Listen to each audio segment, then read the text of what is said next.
Hello guys, welcome back to the channel. You already know how the internet works.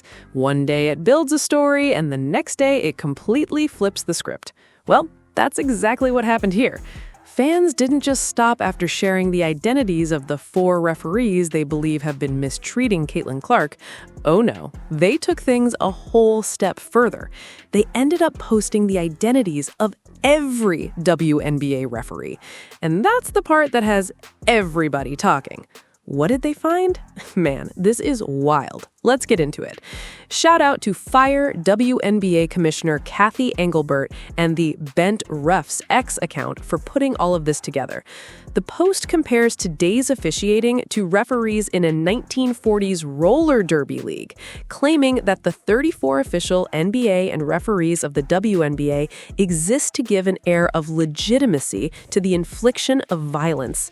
The list includes every referee, all 34 of them, complete with jersey numbers, and some even have pictures attached. Meanwhile, the WNBA power rankings are sitting there, but nobody seems to care about those right now. This is what everyone is paying attention to, and they're definitely not going to like it. I've said this before, and I'll say it again. This is not doxing the referees. The information being shared is already public. These names and details are available to anyone who looks for them. So before people jump into the comments making accusations, remember that this is public information. And to add even more insult to injury, the conversation just keeps getting louder. This is what Fox News had to say about the WNBA today. Fox News. This thing is making national world damn news. Listen to Fox News. This controversy over Caitlyn Clark and Alyssa Thomas getting a flagrant foul assessed to her. We show that what happened here. I mean, if you look at the still frame, it looks horrible, but if you watch it in real time, it kind of looked like it happened accidentally. What are you thinking about this? Well, you can understand how maybe the refs overlooked it and didn't see the foul as it happened. It thought just what you thought. But then when you slow it down, it's really hard to ignore. Look, Caitlyn Clark is just an unprecedented, as her coach called her, a generational star. She's hitting threes. She's dishing the ball. She's scoring every single night. She is making this league far more successful than it ever has been. And I know because I was a play-by-play announcer for the WNBA on network TV for the first 3 seasons, along with Reggie Miller. And so it's seeing new heights, and it's thanks to her. Well, there's no question she gets roughed up a lot. She's got to get protected, John. She's got to get protected. Yeah, so that was Fox News, man. That was Fox News coming back and taking the gloves off. They wanted all the smoke, bro. They didn't hold anything back when they talked about this situation.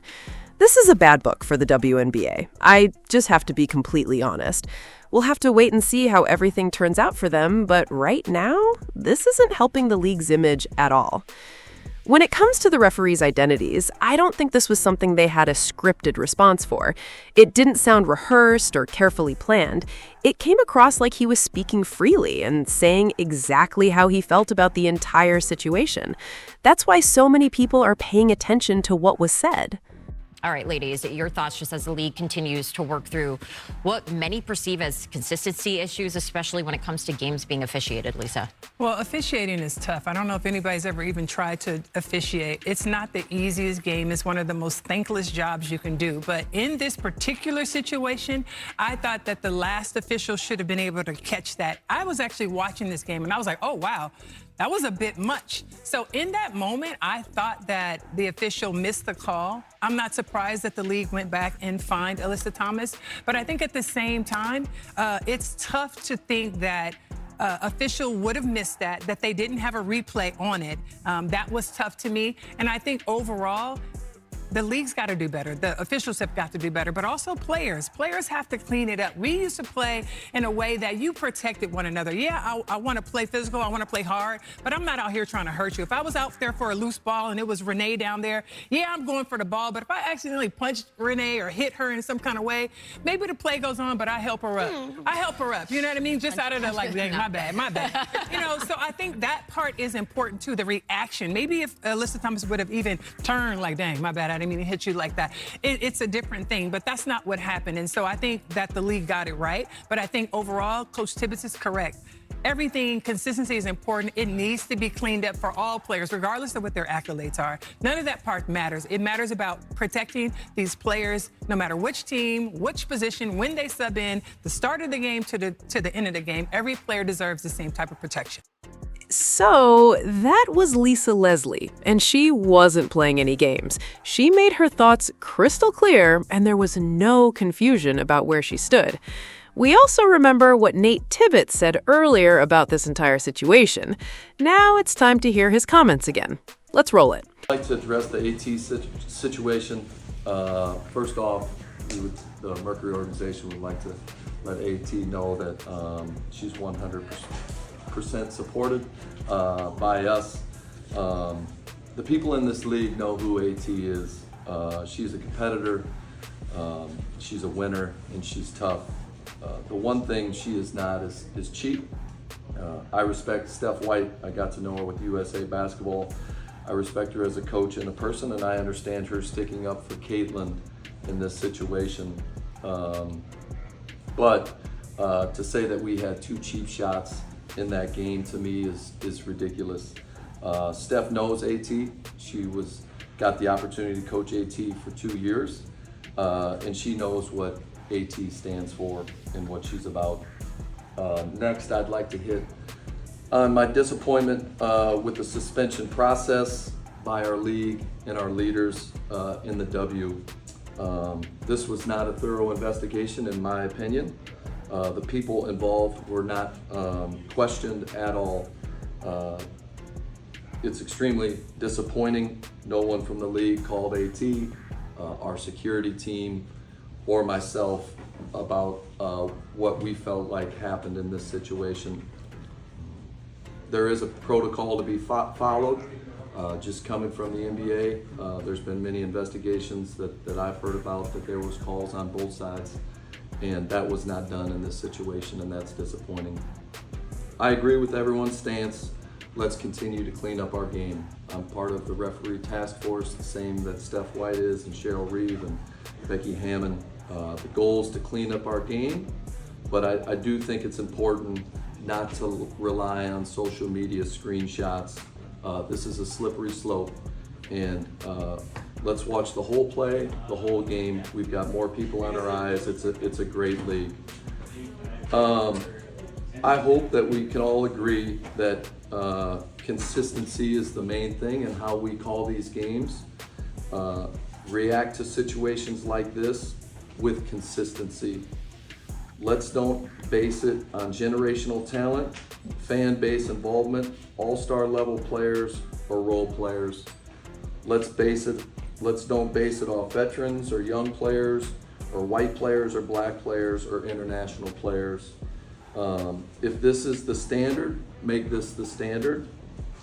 Even if the roles were reversed in this situation, make the storyline and the suspension the same. And let's just be consistent. This is Nate Tibbetts right here, right now. The people in this league definitely know who she is. She's a thug, she's a criminal, and she definitely is a dirty player. No matter how you try to spin this, no matter what you try to do, Nate Tibbetts, your player, is a dirty player. And she definitely puts hands on people. Nate Tibbetts, this is not a good look, brother. I'm just being honest. It's a really bad look. And it's not only about him either. This reflects on the entire Phoenix Mercury organization. When the organization publicly says it stands behind Alyssa Thomas, people are naturally going to react, especially after a play that has generated this much controversy.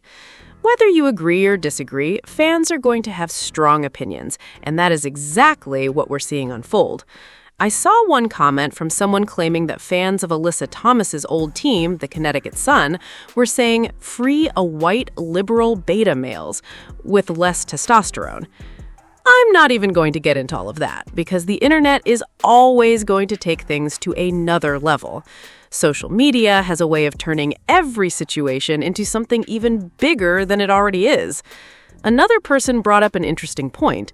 They said they weren't sure about the rules regarding whether a flagrant 2 automatically leads to a suspension if an ejection wasn't enforced during the game.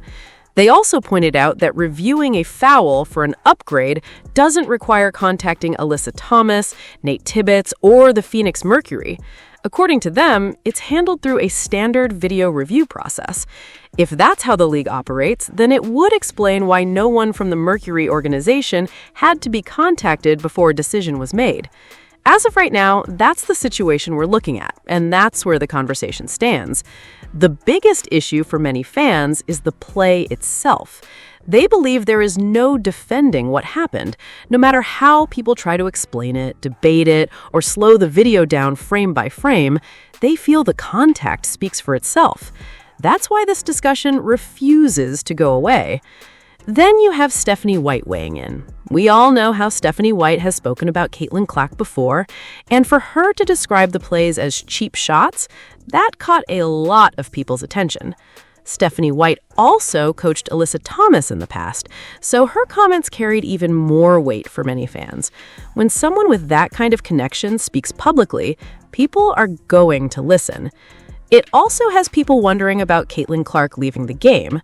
This is only my opinion and nothing more, but maybe the Indiana Fever decided it was safer to keep Caitlyn Clark out instead of risking another hard hit. If the coaching staff felt things were getting too physical, it's possible they thought protecting their franchise player was the smarter decision. Maybe they simply told Caitlyn Clark, you know what, it's probably best if you sit the rest of this one out. Considering she's already been dealing with back issues, that wouldn't be the most surprising decision in the world. If that's what happened, it could also explain why she looked frustrated and headed straight toward the locker room without much hesitation. Throughout the game, there were plenty of physical moments. Fans noticed the bumping, the tripping, and the constant contact, and many felt the intensity cross the line more than once. Whether everyone agrees with that assessment or not, it's clearly become one of the biggest talking points coming out of the matchup. That's also why the Phoenix Mercury continue to face criticism online. One fan even wrote, "Are you effing kidding me? The Phoenix Mercury is okay with the bruising of a player? A white, straight player at that?" Another person argued that calling it only 2 cheap shots wasn't accurate, saying there were closer to 5 or 6 questionable plays during the game. Nate Tibbetts also mentioned that videos can sometimes be deceiving depending on the angle. While that's a fair point in general, many fans believe that, regardless of the camera angle, the play looked dangerous and unnecessary. That's why this debate continues to grow instead of fading away. At the end of the day, everyone is going to have their own opinion. Some people will defend the Phoenix Mercury, others will support Caitlyn Clark, and the discussion isn't ending anytime soon. Get down in the comment section and let me know your thoughts about this. Don't forget to like and subscribe.